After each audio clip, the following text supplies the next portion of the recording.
The next comic we have coming to the stage is part G.I. Joe, part Gomer Pyle, and totally charming. Put it together for Kyle Murray.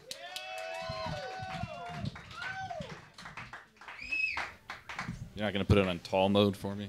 Oh, I tried. I'll just take it off. That's fine. I'll just take it off. It's fine. Yeah. Gomer Pyle. Wow, that's good. So I actually have been, getting a little bit older now, which is totally unique to just me and nobody else. But I have, been wanting to make a couple changes. And, one of the things I do that I've done my whole life is I've always been really big into video games, and I'm like, I'm just going to cut this out. You're getting older. It's a time sink, and to give you an idea of the kind of person I am when I play these games, when I was 5 years old, I had original Nintendo. This is the late 80s. And, yeah, great era. And I had this game called Super Dodgeball. That was for the original Nintendo, and it was a game where if you played single-player mode, you're the U.S., and you go from country to country beating the shit out of, everybody else, and then you have the Soviet Union who's last. When I was 5, and I'm like, my brothers both beat this game, I'm going to beat this game, this game's awesome. Then I lost. Because I got down to the last guy, and he killed me. Boris, fuck you. And I was so mad, because like I said, I'm one of those people who's just so intense, so when I'm good at this game, I'm like, oh my god, I'm so good at this game. This is the best game ever. I want to play you and just beat you, because I'm so good. But when I lose, you do what every little kid does. I'm like, this game's dumb, you're stupid, and gay for being good at this game. I hate you. So I got so mad because I lost to them, and I just chucked the controller into the kitchen where my mom was making dinner. And then I had 2 things for dinner that night, which was meatloaf, which was really good. Put ketchup on it and stuff. And then a big helping of, you're never playing this fucking game again. It's going in the trash. So, big inspiration for change actually comes from my friend got married this past fall. It was one of those southern, small town, coastal town in the South kind of weddings, just really picturesque and nice. But my friend said something to me before the wedding I was kind of really offended by. He's like, well, most of the bridesmaids are married or they're going to be married, so we don't have to worry about you sleeping with them. And I'm like, what the fuck? I am not this aggressive asshole who just says all this cheesy stuff just to sleep with women or whatever. I don't do that. That's not me at all. What I do is I purposely ignore women. I make them kind of pursue me, and then there's this kind of mystery, and then somehow I end up maybe hooking up with them. But it's not a foolproof plan. It doesn't always work. It's super passive. The thing is I don't deny that I want this kind of, and it is kind of sleazy hookups or sex or whatever, but I really don't want to work for it. I don't want to put the effort into it all. It's if they're yeah, okay, then yeah, sure. So, and this has happened a bunch of times, but one of the most distinct times is when I was a senior in high school.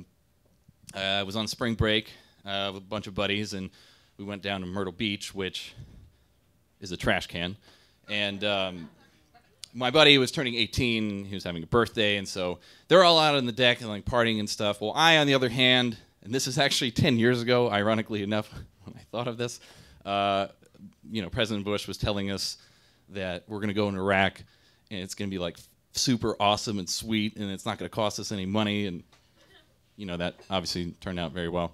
But I'm there, and I'm I don't really care about partying. I wasn't a big partier, and this girl walks in, just coming in from the party, and I start talking to her. I'm like, wow, she's kind of cute. We start talking about the address and a bunch of other crap, and I'm like, oh, she seems pretty interested. And she mentions to me that the birthday guy had passed out from, get this, drinking too much beer. So I was like, oh, that's great. But she says, well, I was planning on sleeping in his bed, but obviously I'm not going to do that now because he's going to be disgusting and probably vomiting all over himself. So I'm just like, well, it's getting late. I'm going to go to bed. Well, first of all, she says, do you think they're going to find something in Iraq? And I'm like, I'm going to go find some sleep in my room. you can sleep there and I can sleep on the couch, which I said. And in the moment, I was like, I know what I'm doing. I'm being purposely deceptive, where it's like, oh, that's sweet. You know, like, I know it's sweet.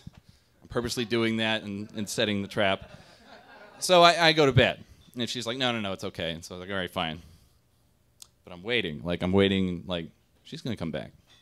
And of course, like, a little while later, it's knock on my door, and she's like, I think I changed my mind. I'm like, oh, okay. Well, yeah, I can go on the couch and, you can be in the bed. And I'm like, again, I know what the fuck I'm doing. It's terrible. I'm a horrible person. And of course, what she says is exactly what I was hoping for, which is, can I just join you? And so at that point, it's like tortoise beats the hare. We're on the top of Iraq. Bush meets the chief of staff. Everything ends up good.